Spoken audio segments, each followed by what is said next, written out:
அண்ணங்கிட்ட இருந்துச்சுல மொத்த பணம் 4 கோடி. அதை போட்டு இப்ப விலைக்கு வாங்கியிருக்காரே ஒரு நிலம். அந்த நிலம் யாருக்கு சொந்தம் இல்ல, அரசாங்கத்தோட புறம்போக்கு நிலம்.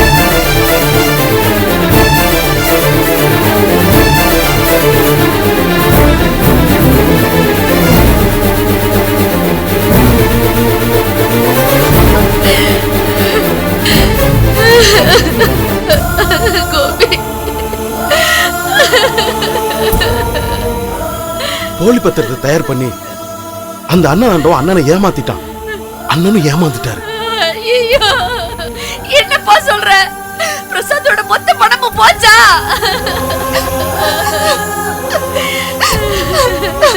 இந்த விஷயம் தெரிஞ்சா அவன் தாங்க மாட்டானே, நொறுங்கி போயிருவானே. இன்னைக்கு என்கிட்ட பேசினப்பவே என் பணம் போச்சுன்னா நான் பிச்சைக்காரன் ஆயிருவேன், பைத்தியம் ஆயிருவேன்.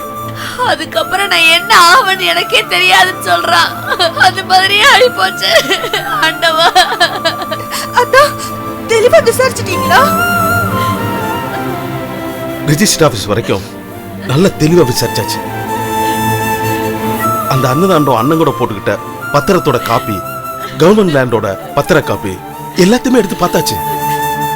மலரோட அப்பா ரிஜிஸ்டார் கிட்டே பேசிட்டாரு. அண்ணே வாங்கின நிலம் கவர்மெண்டோடங்கிறதுல எந்த சந்தேகமும் கிடையாது. பத்தாவதுக்கு அந்த நிலத்துல ஏதோ கவர்மெண்ட் ஃபேக்டரி வரப்போதான். அதனால அந்த நிலத்துக்கு பட்டா கொடுக்கறதுக்கு வாய்ப்பே கிடையாது. அது மட்டும் இல்லாம அந்த நிலத்து மேல எப்பவுமே கவர்மெண்ட்டுக்கு ஒரு கண்ணு இருந்துட்டு தான் இருக்கும். அண்ணனுக்கு இதெல்லாம் புரியாம யாருக்காவது நிலத்தை வித்து பணத்தை வாங்கி அக்ரிமெண்ட் போட்டாருன்னா பெரிய பிரச்சனை ஆயிரும் அண்ணனுக்குங்கிறதுக்காக தான் நான் குகன்ட்ட அப்படி பேசினேன். ஐயோ, அப்பா என் பிள்ளை வாழ்க்கை போச்சா? அந்த நாசமா போறவன் நல்லவன் மாதிரி நடிச்சு எல்லாத்தையும் ஏமாத்திட்டானே. இந்த கைனாலதானே என் மகன் காசை வாரி கொடுத்தேன். ஐயோ, இந்த கையை வெட்டி போட்டா என்ன? என்னத்த இது? ஏன் இப்படி எல்லாம் பண்றீங்க? சாணிய வலிச்சு எறிகிற மாதிரி என் மகன் வாழ்க்கை இந்த கைனாலே எரிஞ்சிட்டானே மலரு. இந்த கை தானே அத்தை, ஒரு விஷயம் புரிஞ்சுக்கோங்க. உங்க மகனோட வாழ்க்கைக்கு ஒண்ணும் ஆகல, பணம் தான் போயிருக்கு. அந்த பணத்தை மீட்டெடுக்க தான் இவர் அங்கேயும் எங்கேயும் அலைஞ்சிட்டு இருக்கிறாரு. நீங்க அமைதியா இருங்க, எல்லாத்தையும் சரி பண்ணிடலாம். எப்படி மலர் நான் அமைதியா இருக்க முடியும்? என்னாலே தாங்க முடியலையே. பிரசாத் எப்படி தாங்குவா? அத்தை, நீங்க எல்லாம் தாங்க மாட்டீங்கன்னு தான் உங்க யாருக்கிட்டயுமே இதை நாங்க சொல்லல. தப்பில்ல மலர், தப்பில்ல. நீ சொன்னது நல்லதுதான். இந்த மாதிரி ஏதாவது நடந்துரும்னா நான் ஆரம்பத்திலே பயந்தேன். இத செய்யாதீங்கன்னு நான் தடுத்தேன். அத்தை, மயில் மாமா, எங்க அப்பா எல்லாருமே அததான் சொன்னாங்க. ஆனா அந்த அண்ணன் நல்லத மாதிரி வேஷம் போட்டு அவரை ஏமாத்தின மாதிரி எங்களை ஏமாத்திட்டான். நான் பயந்த மாதிரி ஆயிடுச்சு மலர்.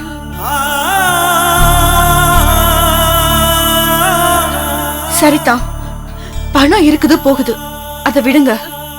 இவர் எந்த சிக்கலையும் மாட்டிக்காம காப்பாத்துறதுக்கு என்ன வழி, அதை மட்டும் சொல்லுங்க தான்.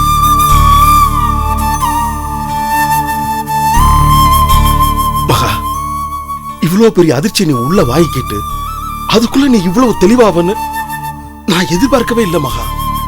அதான் பணம் போச்சு, அது ஒண்ணுதானே. இவருக்கு ஏதாவது ஒண்ணு ஆயிருந்துச்சுன்னா நான் உடைஞ்சு போயிருவேன் தான். அது நடக்காம இருக்கிறதுக்கு என்ன வழி, அதை மட்டும் சொல்லுங்க தான்.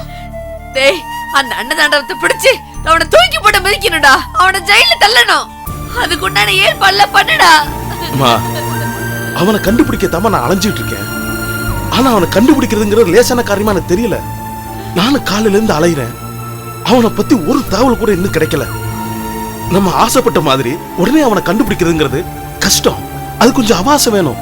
ஆனா அந்த அவகாசத்துக்குள்ள அண்ணன் யாருக்கு அந்த நிலத்தை விற்காம பாத்துக்கணும். இந்த விஷயம் மட்டும் அண்ணனுக்கு தெரியக்கூடாது. தெரிஞ்சுனா நிச்சயமா உடைஞ்சு போயிடுவாரு. இப்படி எல்லா பக்கமும் சிக்கலை வச்சுக்கிட்டு என்ன பண்ற எனக்கு ஒண்ணுமே புரியாம முழிச்சிட்டு இருக்கேன். இப்ப கோபி பேசாம இப்படி எல்லாம் நடந்து போச்சு, நிலத்தை யாருக்கு விக்காதன்னு நேரடியா பிரசாத் கிட்ட சொல்லிடுவோமா? அத்த வேண்டாம் அத்த, அப்புறம் அவர் என்ன வரணும் யாருக்குமே தெரியாது அத்த. அது வேண்டாம். எது செய்யறதா இருந்தாலும் அத்தா சொல்ற மாதிரி அவருக்கு தெரியாம நடக்கிறதா நல்லது. ஏன்டா அன்னதாண்டவத்தை தேடி கண்டுபிடிக்கிறதுக்கு எத்தனை நாள் அவகாசம் தேவைப்படும்? யாருக்கு தெரியும் மகா? அவனை பத்தின தகவல் நமக்கு எப்படி கிடைக்குதோ அதை வச்சுதானே சொல்ல முடியும். ஏத்தா ஒரு ஒரு 2 நாள் 3 நாள்னா கூட கறி நாள் நல்லா இல்ல தேய்பிற இப்படி ஏதாவது சொல்லி சமாளிச்சிடலாம். 10-15 நாளைக்கு மேல ஆச்சுன்னா நிலத்தை அவர் விக்காம எப்படி தடுக்கிறதுன்னு எனக்கு தெரியலையே தான். எங்க ஒரு நிமிஷம். அத்தா இந்த நிலத்தை வித்துறாம சிக்கல்ல மாட்டிக்காம இருக்கிறதுக்கு எனக்கு ஒரு ஐடியா தோணுது. சொல்றேன், சரியா வருமான்னு பாருங்க. சொல்லு. நம்ம ஆளு ஒருத்தனை 50 லட்சம் ரூபாய் பணத்தோட அத்தான் கிட்ட அனுப்பலாம். அனுப்பி அத்தானோட மொத்த நிலத்தையும் அத்தான் சொல்ற விலைக்கே வாங்கறதுக்கு தயார்னு சொல்லி அந்த 50 லட்சம் ரூபாய அட்வான்ஸா கொடுத்து ஒரு சேல் அக்ரிமெண்ட் போட்டு அந்த நிலத்தை அத்தான் வேற யாருக்கும் வித்தராதபடி நிறுத்தி வச்சிடலாங்க. அந்த டைமை நீங்க பயன்படுத்தி நீங்க அந்த அன்ன தாண்டவத்தை கண்டுபிடிச்சிடலாம்ல. இது ஓகேவா? பிரமாதமான ஐடியா மலர். ஏன் மலரு, அந்த 50 லட்சம் ரூபாய்க்கு நம்ம எங்கம்மா போறது? அதுதான். எங்க நான் அப்பா கொடுக்க சொல்றேங்க. வேண்டாம் மலர், என் குடும்பத்தை காப்பாத்துறதுக்காக உங்க அப்பா ஏன் அவ்வளவு பணத்துக்கு ரிஸ்க் எடுக்கணும்? ஏய் மகா, என்ன உளர்ற? நான் வேற குடும்பம், நீ வேற குடும்பமா? 2 பேரும் ஒரே குடும்பம் தானே. அதுவும் இதுல ரிஸ்க் எடுக்கிறதுக்கு என்ன இருக்கு? பணம் அத்தான் கிட்ட தானே இருக்க போகுது. எல்லாத்தையும் கரெக்ட் பண்ணதுக்கு அப்புறமா இவர் அத்தானோட பணத்தை மீட்டு கொண்டு வந்ததுக்கு அப்புறமா அந்த பணத்தை அத்தான் கிட்ட கொடுத்துட்டு அத்தான் கிட்ட இருந்து இந்த பணத்தை வாங்கிட வேண்டியதா? இதுல என்ன கஷ்டம் இருக்கு? அதெல்லாம் சரிதான் மலரு. பிரசாத் இதெல்லாம் நம்புவானா? மொத்த பணத்தையும் கொடுன்னு சொன்னா அதெல்லாம் பேசிதான் சமாளிக்கணும். அப்படிப்பட்ட ஒரு ஆளை தான் நம்ம அனுப்பணும். அதோட இவ்வளவு பெரிய டீல்லாம் 1 நாள் 2 நாள்ல முடியாதுன்னு அத்தானுக்கே தெரியும். அத்தான் சொல்ற அளவுக்கு பணத்தை புரட்டுறதுலாம் சும்மாவா? அதனால அந்த மாதிரி எந்த பிரச்சனையும் வராது. அத்தான் இதை உண்மை நம்பணுன்றதுக்காக தான் இந்த அட்வான்ஸா கொடுக்கற 50 லட்சம் ரூபாய் பணம். மலர், இங்க பாரு, நீ எதுவும் பேசாத. எல்லாம் நல்லபடியா முடியும். பாம்பு பிடிக்கிறதுக்கான ஏற்பாடெல்லாம் பண்ணியாச்சு. நீ நிம்மதியா வீட்டுக்கு போ. என்ன? தைரியமா போ. மலரு,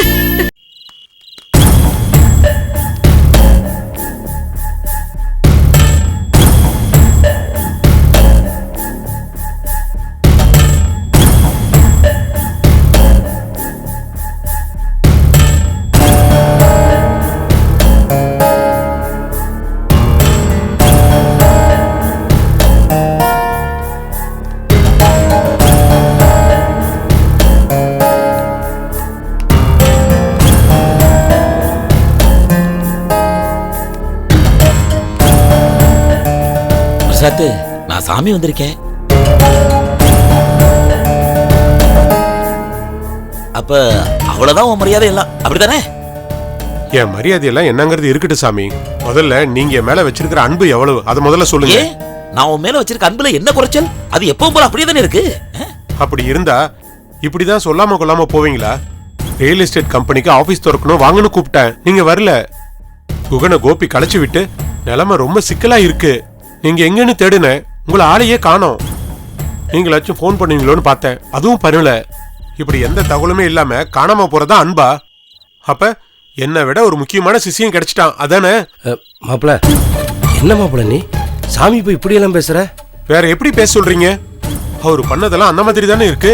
மகாவை பார்க்க போறான்னு சொன்ன அன்னைக்கே அவர் சொன்னாரு, உன்ன மாதிரி 1008 சீடனை உருவாக்குவன்னு. உங்களை கூட சீடனாக்கி முன்னேற்றுவன்னு சொன்னாரு இல்ல? சொன்ன வார்த்தையில நின்று இருந்தாருன்னா இன்னைக்கு இப்படி எல்லாம் பேச்சு கேட்கணும் அவசியம் வந்திருக்காது இல்ல? என்ன மாமா உளறீங்க? நான் உளரல மாப்பிள, என் ஆதங்கத்தை தான் நான் சொன்னேன்.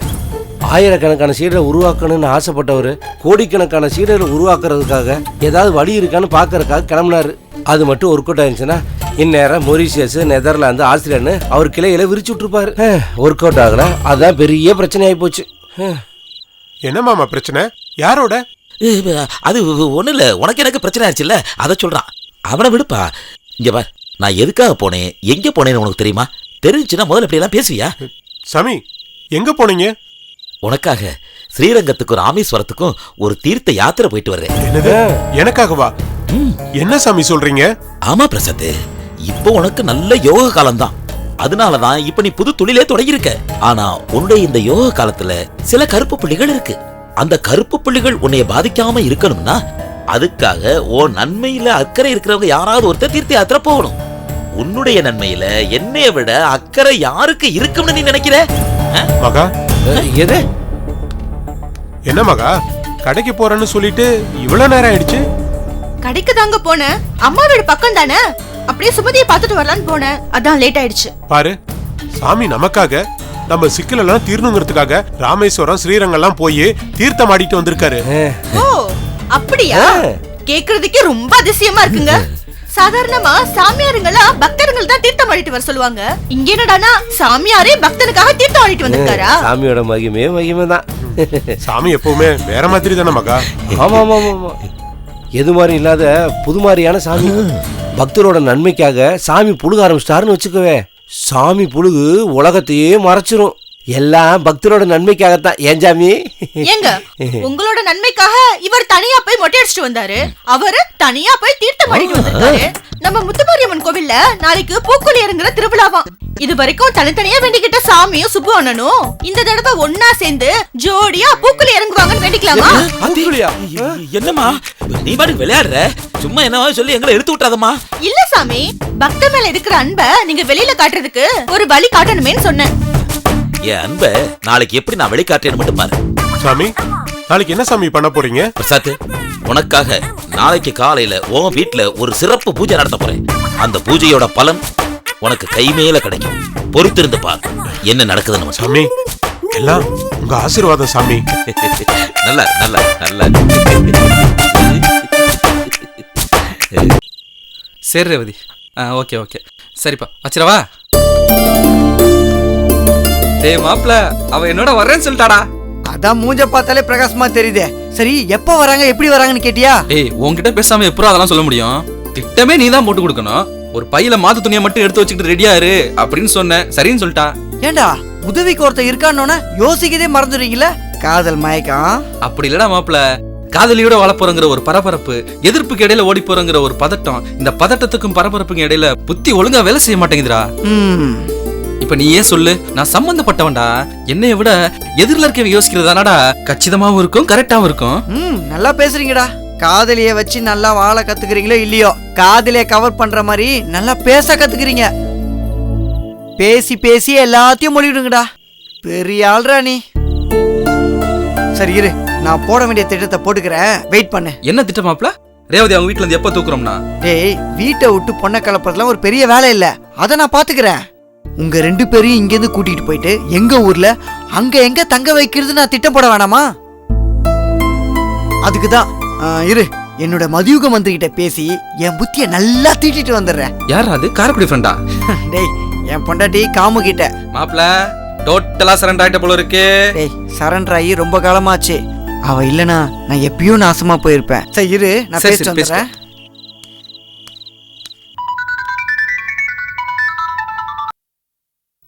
என்னங்க வசூல்லாம் முடிஞ்சிருச்சா? இல்ல காமு, ஒரே ஒரு கடையில மட்டும் தான் வசூல் பண்ணேன், மத்த கடைக்கெல்லாம் போவே இல்ல. ஏங்க வசூலுக்கும் போகாம எந்த வேலையும் பார்க்காம வேற என்னதாங்க பண்ணிட்டு இருந்தீங்க? என் ஃப்ரெண்டு தங்க வேலை பார்த்தேன், அவன் ஒரு சிக்கல்ல மாட்டிட்டு இருக்கான். என்னங்க ஏதாவது பண பிரச்சனையா? மன பிரச்சனை. ஒரு மன பிரச்சனை கூட இல்ல, 2 மன பிரச்சனை, திருமண பிரச்சனை. பையன் காதலிக்கிறான் காமு. ஓஹோ, உடனே உங்களுக்கு பிளாஷ்பேக்லாம் ஓடி என் பின்னாடி சுத்துனது, அடி வாங்கினது இதெல்லாம் ஞாபகத்துக்கு வந்துச்சாக்கும்? வராம காதலிச்சு கல்யாணம் பண்ண நானே காதலுக்கு மரியாதை கொடுக்கலனா வேற யார் கொடுப்பாங்க? அதான் எந்த பிரச்சனை வந்தாலும் நான் உனக்கு உதவி பண்றேன்னு சொல்லிட்டு அவங்கிட்ட. அப்படி என்னங்க பிரச்சனை?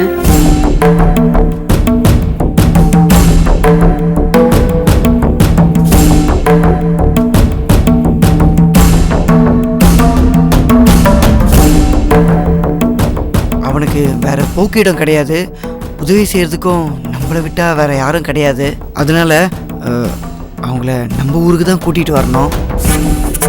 அப்படி கூட்டிட்டு வந்தா அவங்களுக்கு கல்யாணம் ஆகிற வரைக்கும் எங்க தங்க வைக்கிறது? அதான் காமு இப்போ பிரச்சனையே. கல்யாணம் ஆகாதவங்களுக்கு லாட்ஜில் ரூம் போட்டு கொடுத்தா சரிப்பட்டு வராது. ரூம் போட்டு தங்க வைக்கிற அளவுக்கு நமக்கு தாங்கவும் தாங்காது. என்ன பண்றதுன்னு ஒண்ணுமே புரியாம தான் நான் உனக்கு உடனே ஃபோன் பண்ணேன். ஏங்க இதெல்லாம் முன்னாடியே யோசிச்சிருக்கணுங்க. கடைசி நேரத்துல யோசிச்சுட்டு ஒன்னும் புரியல நீ சொல்லுனா என்னங்க பண்றது? ஆரம்பிக்கும் போது புத்திசாலி நினைச்சுதான் ஆரம்பிக்கிறோம், கடைசியில தானே நம்மளுக்கு அவ்வளவு புத்தி பார்த்தாதுன்னு தெரியுது. என்ன பண்ண சொல்ற? அதான் உன்கிட்ட சரண்டர் ஆயிட்டேன். நீதான் ஏதாவது ஐடியா சொல்ல. நான் மட்டும் நான் ஐடியா பேங்கா வச்சிருக்கேன். பாத்தியா, அதான் சரண்டர் ஆயிட்டுன்னு சொல்லிட்டு அப்புறமும் பந்தா பண்ற பாத்தியா. சாப்பாடு கடை வைக்கிறதுக்கும் நீ தான் ஐடியா கொடுத்த, ஊர்கா கம்பெனி வைக்கிறதுக்கும் நீ தான் ஐடியா கொடுத்த. இவங்களை எங்க தங்க வைக்கலான்னு ஒரு ஐடியா கொடுக்க மாட்டியா? ஏங்க உடனே ஐடியா எப்படிங்க வரும்? கொஞ்சம் யோசிக்க வேணாமா? ஏங்க நம்ம வீட்லயும் தங்க வைக்க முடியாது, மாமா ஒரு வழி பண்ணிடுவாரு. ஏ அது எனக்கு தெரியாதா? நீ எனக்கு சொல்லணுமா? நம்ம காதலிச்ச அப்பயே அனுபவப்பட்ட விஷயம் தானே அது. ஏங்க இப்படி பண்ணா என்ன? என்ன இப்போ அப்பாவும் பெரியப்பாவும் ஏதோ கச்சேரிக்காக வெளியூர் போயிருக்கிறதா சொன்னாங்க. வரத்துக்கு எப்படியோ 10 நாள் ஆகும்னு சொன்னாங்க. இப்போ எங்க வீட்ல அம்மா மட்டும் தான் இருக்காங்க. பேசாம அவங்க 2 பேரையும் அம்மா கூட தங்க வச்சுட்டா என்ன? காமு, இது நல்ல யோசனை தான். ஆனா என்னன்னு சொல்லி உங்களை தங்க வைக்கிறது? உங்க அம்மா என்ன ஏதுன்னு கேட்க மாட்டாங்களா? ஏங்க அதை நான் ஏதாவது சொல்லி சமாளிச்சுக்கிறேங்க. புதுசா கல்யாணம் ஆனவங்க ஒரு மெடிக்கல் செக்கப்காக காரைக்குடி வந்திருக்காங்க அப்படின்னு ஏதாவது சொல்லிக்கலாங்க. இப்ப நீங்க என்ன சொல்றீங்க? சொல்றவங்க சொன்னதுக்கு அப்புறம் நான் என்ன சொல்றது? வழக்கம் போல தலையாட்டிக்க வேண்டியதுதான். ஆனா நான் இங்க தலையாட்டுறது உனக்கு அங்க தெரியாதுல்ல? ஐயோ பம்பனது போதும். எப்ப வரீங்க அத சொல்லுங்க. நான் அம்மா கிட்ட முன்கூட்டியே சொல்லி வைக்கணும்ல. இதுக்கப்புறம் தான் பொண்ணை கடத்துறதுக்கு திட்டமே போடணும். எப்படியோ நாளை காலைல கூட்டிட்டு வந்துருவேன். சரிங்க, நீங்க வாங்க. சரி காமு, அப்ப வச்சுட்டுமா? எங்க பாத்து கொஞ்சம் ஜாக்கிரதை. நான் பாத்துக்கிறேன் காமு. நாளை காலையில அவங்க 2 பேரையும் கூட்டிட்டு நான் ஊருக்கு வந்துடுறேன். சரியா? சரி, அம்மா கிட்ட பேசிக்கிறேங்க. சரி காமு, வச்சிடறேன். டேய் என்னடா சொல்றாங்க? டேய், நீங்க இப்போதைக்கு தங்குறதுக்கு காரைக்குடியில ஒரு இடம் ஏற்பாடு பண்ணியாச்சு. என் மாப்பிள்ள ரொம்ப தேங்க்ஸ்டா. டேய் அதுக்குள்ள உருக்காத, இன்னும் நிறைய வேலை இருக்கு. வா வா, ஒரு டீ குடிச்சிட்டே பேசுவோம். சரி வா. மா மகேஷ் குடு. அண்ணி வா மகேஷ். என்னக்கா கையில இவ்ளோ பெரிய பாத்திரம்? அதானே. அது என்னது? பால் கலக்கட்டை. ஓ என்னது பால் கலக்கட்டையா? இவ்ளோ பெரிய தூக்குச்சிட்டு நிறைய நீயே பண்ண? பின்ன பக்கத்து வீட்டுக்காரங்களா பண்ணுவாங்க, நான் தாமா பண்ணேன். இல்லடி, பால் கொழுக்கட்டை சின்ன சின்னதா உருட்டி போடணும், நச்சு பிடிச்ச வேலையாச்சா? நீ சவுசுக்காரி, இந்த வேலையெல்லாம் செய்ய மாட்டியே, எப்படி செஞ்சேன்னு தான் கேட்டேன். அம்மா நான் ஏமா மாவு உருட்டுறேன்? என் வீட்டுக்காரு சவாரி ஒண்ணும் இல்ல, படு தூங்குறேன்னாரு. தூங்குறதுக்கு முன்னாடி கொலக்கட்டைக்கு உருட்டி கொடுத்துட்டு தூங்குங்கன்னு சொன்னேன். மங்குன்னு அவர் தான் உருட்டினாரு. நான் கொலக்கட்டையை வெந்நீர்ல போட்டு எடுத்து வெள்ளைப்பாகு காய்ச்சி ஊத்தி ஏலக்காய் தட்டி போடுற வேலையை மட்டும் தான் பார்த்தேன். தேங்காய் கூட அவர் தாமா திருப்பி கொடுத்தாரு. நல்லா இருக்குடி. ஏண்டி, ஒரு மனுஷன் தூங்குறேன்னு சொன்னா அவரை தூங்க விடாம இப்படி அடி படுத்தி எடுப்ப? மா நான் படுத்தி முடிச்சிட்டேன், இப்ப பாண்டி அவரை படுத்திக்கிட்டு இருப்பான். அண்ணி இந்தாங்க, உங்களுக்காக தான் கொண்டு வந்தேன்.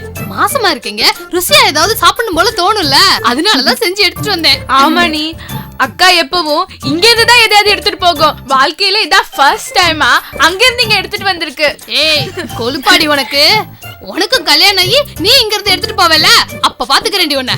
அம்மா இந்தாம்மா, இது புடி, எல்லாத்துக்கும் கொடு. ஏண்டி இவ்வளவு இருக்கு? எல்லாருக்கும் வேணும் இல்லம்மா. ஏண்டி இங்க இருக்கிறதே 4 பேர் தான், எதுக்கிட்டி இவ்வளவு? என்ன 4 பேருன்ற? அப்பா சேர்த்து 5 பேர்ல. ஆமா, அப்பா எங்க அவர் காணோம்? அப்பா கச்சேரி வாசிக்கிறதுக்கு திருவையார் வரைக்கும் போயிருக்காரு. உங்க சித்தப்பாவும் கூட போயிருக்காரு. அப்படியே சுத்து வட்டார கச்சேரி எல்லாம் முடிச்சு திரும்பி வர்றதுக்கு 1 வாரம் ஆகும். மகேஷ், நீ வேணா ஒண்ணு பண்ணு, நமக்கு போதுமானதை எடுத்து வச்சுட்டு மிச்சத்தை தரேன். கீதாவனையும் போய் தெய்வான கிட்ட கொடுத்துட்டு வந்துடுறீங்களா?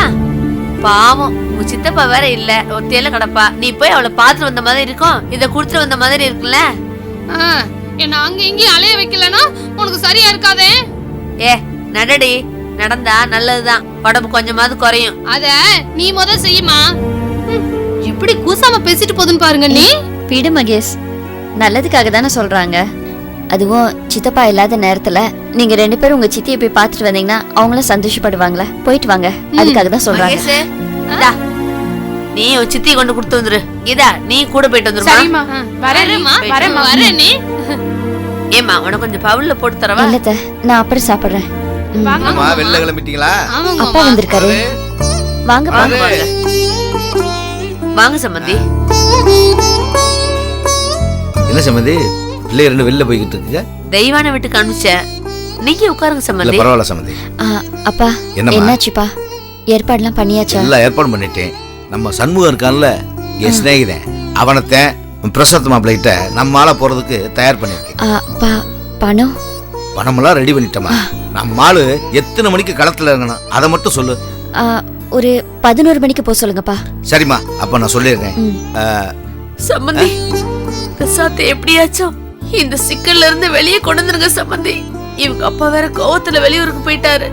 எந்த தப்பும் வந்துடாம நீங்க தான் எல்லாத்தையும் பண்ணி கொடுக்கணும். என்ன சம்பந்தியம்மா, எல்லாத்தையும் நான் பாத்துக்கிறேன், நீங்க ஒண்ணும் கவலைப்பட வேண்டாம். நம்ம பிள்ளைய ஒருத்தர் ஏமாத்திட்டு போயிருக்கானா, அவனை சும்மா விட சொல்றீங்களா? அவனை பிடிச்சு கொண்டாந்து அவன் தோலை உரிச்சு உப்பு கண்டம் போட்டுற மாட்டேன். நீங்க விட்டுருங்க சம்பந்தி, கவலையை விடுங்க, எல்லாத்தையும் நான் பாத்துக்கிறேன். மலரு, சண்முகத்துக்கு போன் பண்ணி அவனை நான் கிளம்ப சொல்லிடுறேன். இப்ப கிளம்புனாதே சரியா இருக்கும். சரிப்பா. அப்பா பார்த்து நிலைமைக்கு தகுந்த மாதிரி பேச சொல்லுங்க. எல்லாம் அவன் பாத்துக்கோமா, நீங்க கவலைப்படாம இருங்க.